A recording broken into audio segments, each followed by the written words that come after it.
As penínsulas soñan as linguas que as súas poboacións falan e soñan cos poemas que os poetas e as poetas escriben nesas linguas. Traémosvos 8 poetas e 6 linguas. 2 linguas estatais, 3 linguas cooficiais e unha lingua, o asturiano, que está pulando e loitando pola súa oficialización. Os poetas van a subir, eu xa remato, e faránno por orden de nacemento. Da máis xoven, que é Ana Gas, que pechará o ciclo, que é Luz Pichel. Moitísimas grazas.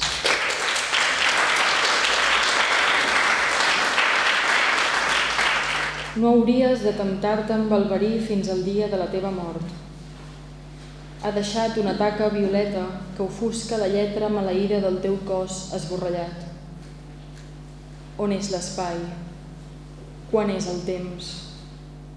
I tens l'accés denegat retolat al cor fregit salpebrat al punt que has perdut en la cerca.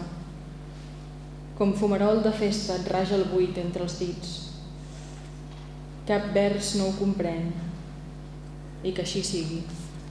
A vista comeza coa criatura asomada, a orixe, ao pé do mar. Quizáis coas costas crevadas polo tempo e unha canción na boca que modula xélida. Canta xeos, pide que mo mirar no puro interior dos ollos e lle soldar co seu sangue as vértebras. Canta icebergs e ten a ollada fixa nos cascallos da Licarnaso Atlántica, no canto xemeo da fremosa que non chega. Por ante un espesor tal, a gorxa fica selada. Te branco ou te negro, corte limpo ou ferida. O fin son os procesos de oxidación os que sentencian todo. Nosoutras, que nacemos atadas a París, que aprendemos nas novelas de Dumas a apreixar contra o peito un ramo de camelias coa esencia mínima, vixiamos despois a súa floración na profusa constelación de pazos galegos. Así, a eclosión invernal é sempre un disparo, e cada flor, cráneo ou ánfora, preámbulo dunha caída rotunda, pétalos corrompidos pola humidade cando tocan a terra.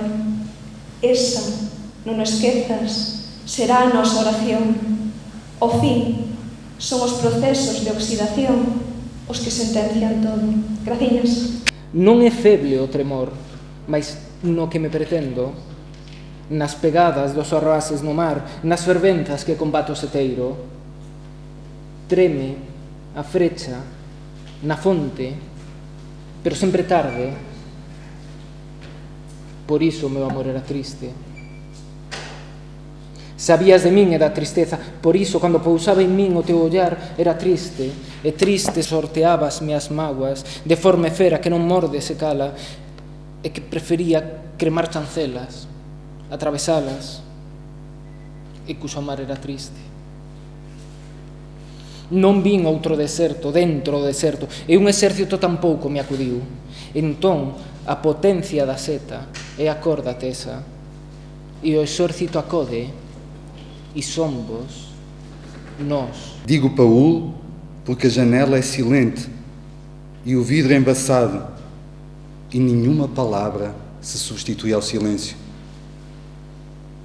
Um corpo é um corpo, dizes, e culpas a mãe de Cioran. Desconverso. Insistes no corpo, eu insisto no Paul. Não, já não me interessa o Paul.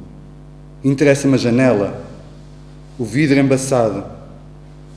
Interessa-me o modo como me dei à distância. Chove, o corpo flutua. Nenhuma palavra se substitui ao silêncio. Los nuestros abuelos no nos falaren de la guerra. Tampoco los nuestros padres nos falaren por prudencia ou por desidia ou porque andaban en outras cosas. Asina que diérenos el mandado de callar o de inventar la nuestra propia guerra con retallos dispersos de la suya. Sé que meu padre lle era un guaje e que pasó 3 días e 3 noches nunha cabaña en monte nel mes de febrero con fame e fiebre e tiritando. Sé que mi abuela Luisa escondió un cura en desván de casa e lavaba los calzones en río a escondíes coles manches del mieu na pernera.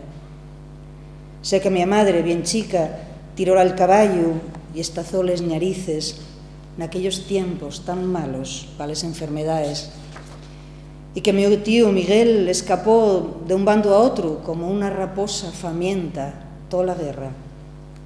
Sé que mi abuelo volvía afogado pa en casa na espantada final cuando cayó el último frente a pie, solo pela Viesca, y sintió entre les sebes unos ruidos y pensó que lo mataban allí mesmo.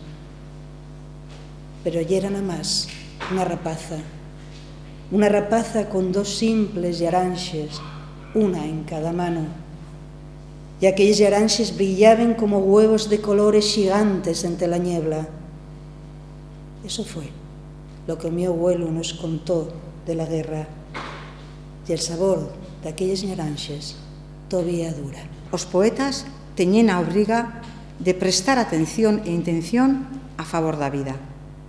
Atlas, alén do deserto, porque hai outro momento que o secuestrado polos reloxos, polas granxas e comidas listas, é a estación da luz, é as estacións, o tempo do vexetal e da natureza, da maduración dos froitos. E aí somos labregas e apicultores. E hai un momento e un lugar onde eso crea a situación.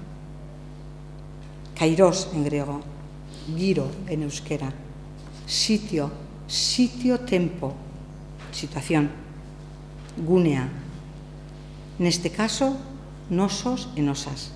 Casa de Rosalía, 17 de xulio. A cara branca, o pelo, as cellas, as pestañas, a roupa toda blanca de veño de moler morena de los molinos de embaixo.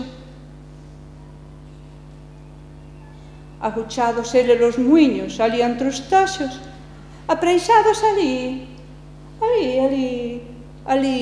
naquel regueiro. Maleza cúbrelo todo por enriba das pedras.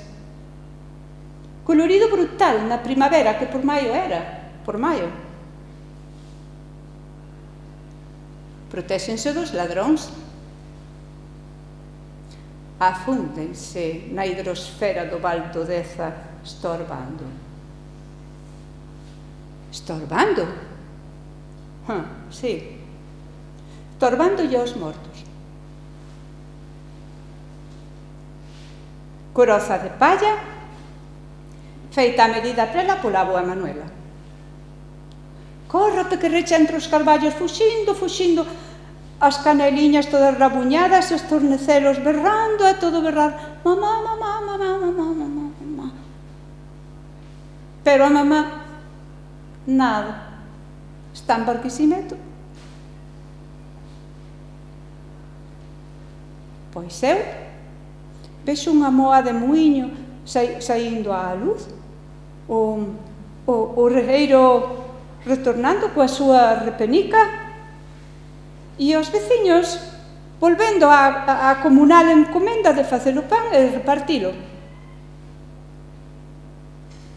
Ninguén está libre dun ataque de somnolencia.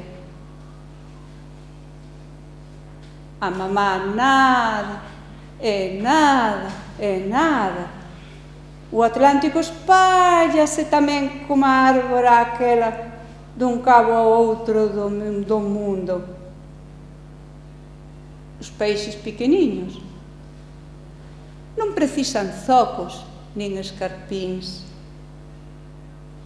Afógannos completamente e bríllalle a morte polo corpo adiante.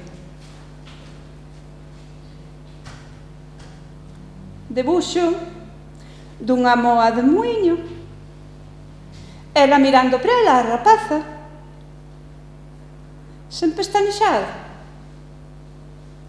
O muiño moe, moi, moi, moi, moi, moi, moi, moi. E ela ali